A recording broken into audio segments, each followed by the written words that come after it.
The war leader was taking a quick rest now that they have secured space around the planet they wish to occupy.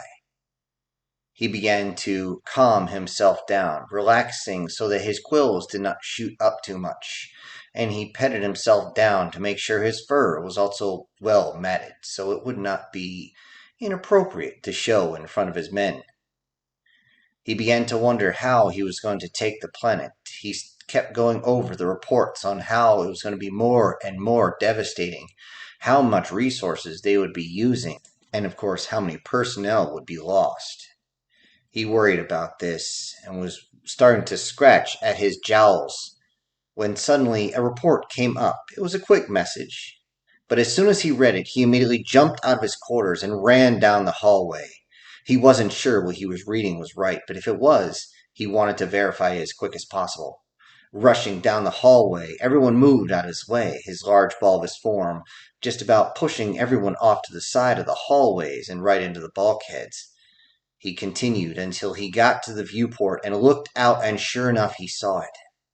Ships he hoped he'd never see again. Types of ships that he saw a long time ago, and he worried about it ever since. He immediately gazed upon these ships as they went into his formation. He yelled for his helmsman and his weapons officer. Why aren't they firing? Well, they received an IFF code. They were good to be here. They were allowed to be here.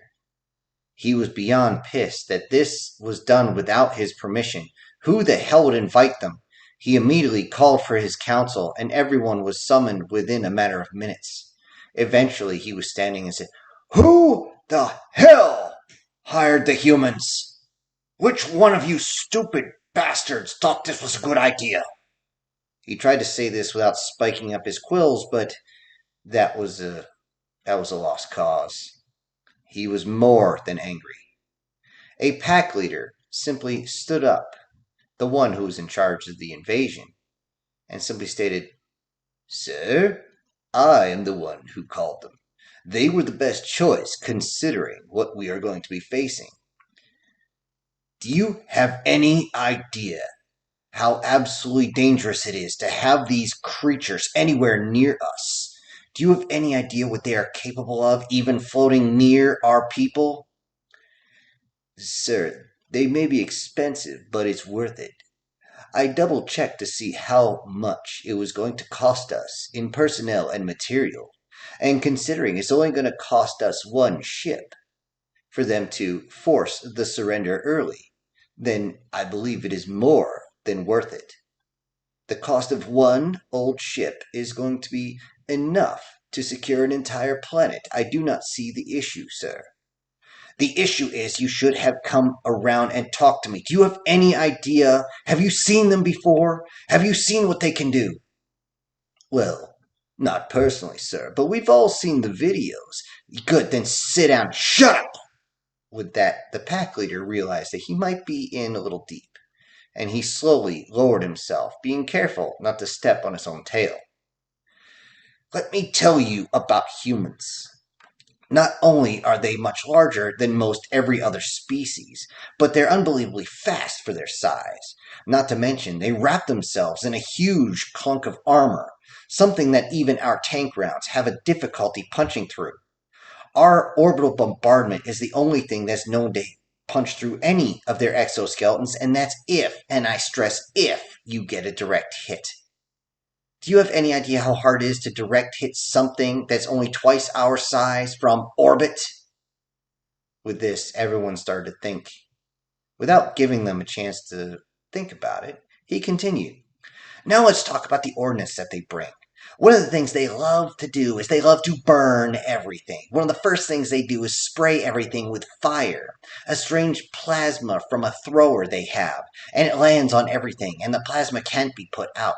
They use some sort of chemical concoction to coat everything with some sort of burning liquid, and it is horrific. If it lands on you, it does not stop burning no matter what you do. We have not found a way, aside from submerging yourself into damp dirt, that could ever possibly put it out. And if that doesn't work, they have this thing about explosives. They use explosive projectiles all the time. They come out with this weapon that they love to grin. They expose their fangs and they say, "We'll just use the Punisher." Oh, great maker. I've seen them use this, and every time they fire, something explodes, someone explodes, and it is devastating what they will do. The pack leader tried to say something at this point. "But then let's talk about their standard firearms, usually kinetic rounds." This made many of them chuckle, as no one had used any type of kinetic rounds in a long time. These, what they call rifles and pistols, they always have them on them. They always seem to have an extra one, and they have, as one of the humans told me, a bullet with your name on it. These are not guided, but somehow they are incredibly efficient. Every time you hear one of these crack off, which by the way is so loud, it's going to send you down onto the ground, grasping your four ears in pain. It is going to be so terrible. Not only is it a sonic weapon, not only is it going to scare you, as these projectiles move at speeds breaking the speed of sound, and then they rip through everything. They don't stop. As if the explosives weren't bad enough, but these will just reach out and touch someone in a bad way. Again, others tried to jump in, and he continued, "And let's not even start talking about their vehicles. Their ground-based vehicles and anything inside an atmosphere is absolutely devastating. They are able to get their nose on target from whatever direction they are. Everything they have is a vertical takeoff and landing. Every single one of what they call an armored tank. A tank of what? We still don't know what's inside. All we know is it never seems to run out of ammunition, and it blasts everything with some sort of extremely high explosive. And then, then they see people running and they get funky." Everyone knew that this was a bad term in their language. "And it's not what you think. It's not what we think. They use this word to say that something gets scary good. They end up firing rounds that will send a whole bunch of different projectiles out that will hit so many personnel and tear them to tiny little shreds of pieces that what you find is nothing more than chunks of flesh." Everyone now was starting to realize they might have made a bit of a mistake. Not only that, but have you ever seen what happens to the soldiers who fight side by side? I spent almost an entire month inside one of our psychiatric institutes so that I could deal with the horrors that I saw that the humans do, and they are extremely efficient at it. It was absolutely destructive, but that was not the worst part. Now the war leader was starting to shake. The worst part was when somebody yelled, "Doc is hit." All of a sudden, the humans all stopped and turned and looked, and sure enough, this one human that only carried a small little weapon on him, yet was the one who would heal those who did get hurt. If that was the one that got injured, then you better step back, because they will come at their enemies with an abandon that you do not want to see. This is something that makes them absolutely, unbelievably dangerous. The pack leader slowly rose so that he could speak. "War leader, I do understand this, but they are going down alone. We are sending them down in front of them, and they have 3 days, 3 entire planetary rotations, to take as much land as possible from their drop zone. If possible, they're going to force a surrender. So, again, as terrible as they are, I still do not see the issue." "What did you pay them with?" "Oh, simply one outdated ship. It's unbelievably outdated. A gravimetric drive we don't use anymore. Plasma-focused particle cannons that are barely able to scratch our hulls, and a beginner-level artificial gravity. The humans can't do much with this." The war leader got up slowly, walked over to the pack leader, and proceeded to wave his paw back and smack the pack leader with such force that he was catapulted away from his chair, bounced off another one of the pack leaders and onto the floor with a jaw that was clearly broken. One of his own mandibles was now hanging sideways. "You complete idiots! Do you have any idea what the humans do with reverse engineering? Do you understand the concept?" "Of course you don't. You're looking at me as though I'm speaking the human language, which is almost impossible to comprehend in the first place. The humans can take these weapons, this gravimetric drive you speak of. Yes, I know what it is, and we've been trying to hide this sort of things from the humans for a long time. They got a hold of one of our simple transport ships from several decades ago, and they were able to reverse engineer everything and make it 10 times better. Not only did they make their own transport ships, but on the same ships that are out there, they reverse engineered that technology and made it so good that one of those ships could probably take on half of this fleet and win." With that, everybody in that room realized what the war leader was speaking was the truth. And everyone was now worried.